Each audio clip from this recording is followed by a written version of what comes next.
What's up, y'all? Welcome back to my channel, and in today's tutorial I'm going to show you guys how I created this camo corset out of these like 4XL pants that I had. Don't ask me why I had them.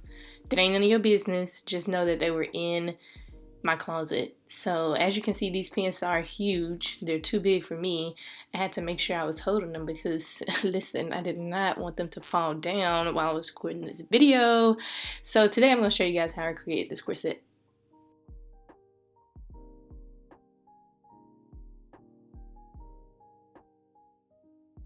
So before we get started, here are a few things you're going to need. So you're going to need a garment or a fabric of your choice. You can pick out whatever you want. You're also going to need a corset or a bustier pattern. I made this pattern by draping on my dress form, and I would have loved to make this pattern for you guys, but I just felt like it would have taken me 5 hours to do it if I had have done it. So I'm going to kind of show you another way you can do it. And if you want to trace your pattern, you're going to need a corset that's already made or a bustier. You're going to need some grommets for the front and a hammer for, hammering the grommets in. You're also going to need some scissors, pins, and some boning for the inside of the corset. You're also going to need some interfacing because you want to put the interfacing on the silk fabric to make sure it has some hold. So to kind of explain it a little bit, if you have a corset, what you can do is you can basically trace it off and make a pattern yourself. Like I said, I created this pattern by draping it on my dress form, and then I traced it off, put it on some muslin, sewed it together to make sure it looked right, and then sewed it in this red fabric a couple weeks ago. But again, if you have something already, I would just use that as your pattern piece. I can kind of show you guys one day how to make a pattern. I just felt like if I did it on here, it's going to take me 5 hours to do it. So now we're going to move into pinning and cutting. So you want to make sure you're getting the most usage out of the garment that you're using or the fabric that you're using. And so I decided to use both of the legs to cut out the silk fabric and then the lining fabric also.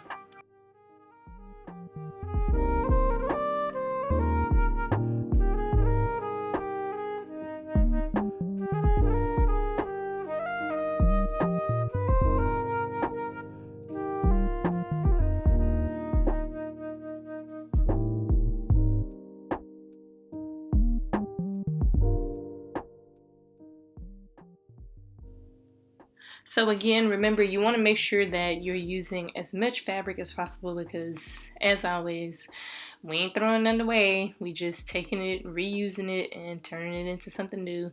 And these pants were huge, so I was able to use this for something else. So now I have all my other pattern pieces, and so now what I'm going to do is work on the interfacing.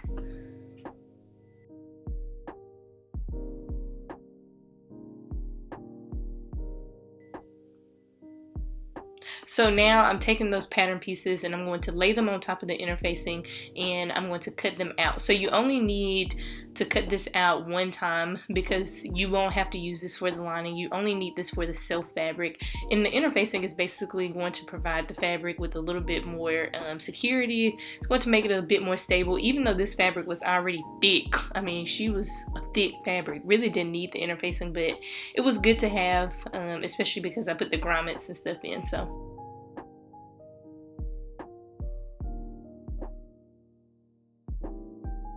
and so now what you're going to do is you're going to basically fuse those pieces together. So interfacing comes in you can get two different types of interfacing. You can get a fusible interfacing, or you can get a interfacing that you have to sew in. I don't really like the sew in interfacing. That's just too much work. I ain't got time for that. I got other stuff I need to do, baby. I ain't got time for that. So I just like to use the fusible interfacing because you literally just cut it out, lay it on top of your pattern piece, use the iron, and it basically is glued together. So now all the pieces are interfaced, and that took me like 5 minutes to do. And so now I'm ready to go and sew. So the first thing that I'm going to do is sew all the silk pieces together. I ain't even cut the lining out, y'all, because your girl is lazy. I should have cut it all out at one time, but I did not. So I cut out all the silk pieces first, and I'm just going to sew them all at a 1/2 inch. And to kind of add a bit more like design element to it, I'm also going to top stitch along each seam line on both sides of the seam. So I top stitched at about 1/4 inch on each seam line, just for a little, a little design element, something cute. You don't have to do all this is, but I thought it would be cute to kind of add that in, you know. Look at that. Yes, ma'am.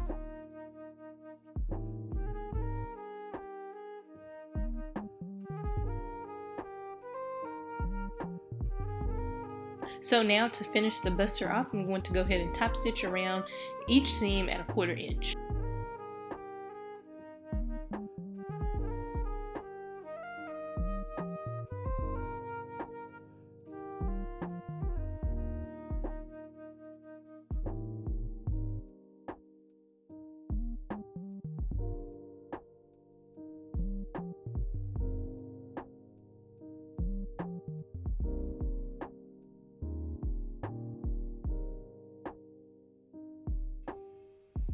Okay, so now that I'm done with the outer shell of the corset, I'm going to start working on the lining. So the lining is basically a copy of the outer shell, but the difference is that it doesn't have any interfacing, and also the inside seams are going to look different because we need to add boning. So instead of having the seam stitched down, we're going to create channels for the boning so it can slide in. And we need the boning because we need the corset to be able to stand up. Like, it needs to have some shape. We don't want it to fall down on our body or whatever, you know what I'm saying? So now I'm done with the lining, and again, like I said, the lining is just a copy of the outer shell of the fabric. It's just 1/8 of an inch smaller all the way around.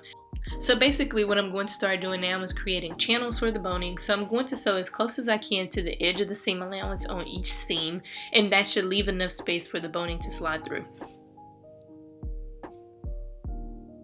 And now that I have those seams done, I'm able to channel the boning through each seam. It may take a little time to, you know, press it in, but I'm going to channel the boning through.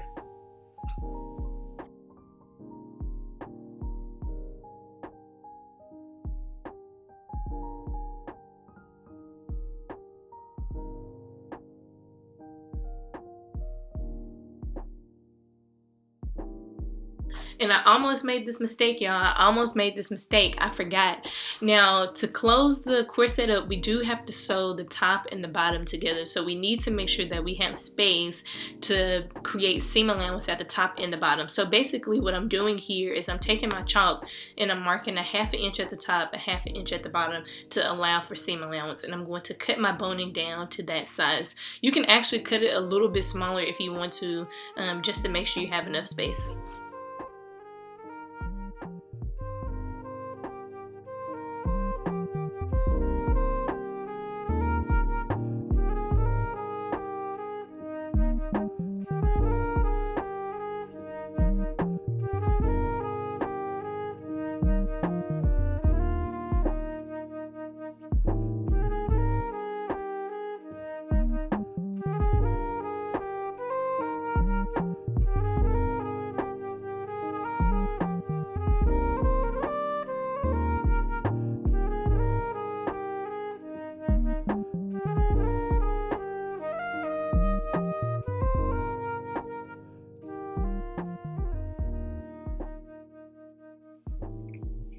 And so now what I'm going to do is I'm going to go ahead and sew the top portion together at 1/2 inch seam allowance. Now what you can do, and I realized this while I was sewing, to make it a little bit easier, you can just go ahead and sew it together at 1/2 inch and then add your boning in. That'll make your life a little bit easier. But it's really up to you. I don't know. I was just doing stuff a little backwards, you know. But it all started coming back to me as I was sewing. I was like, oh, this is what happened while we were in college. This is how we did this. So this was a good project for me because it was like a refresher of some things that we had done in college. So, and now I'm just pinning this together at the top. And again, I'm going to sew this at 1/2 inch seam allowance.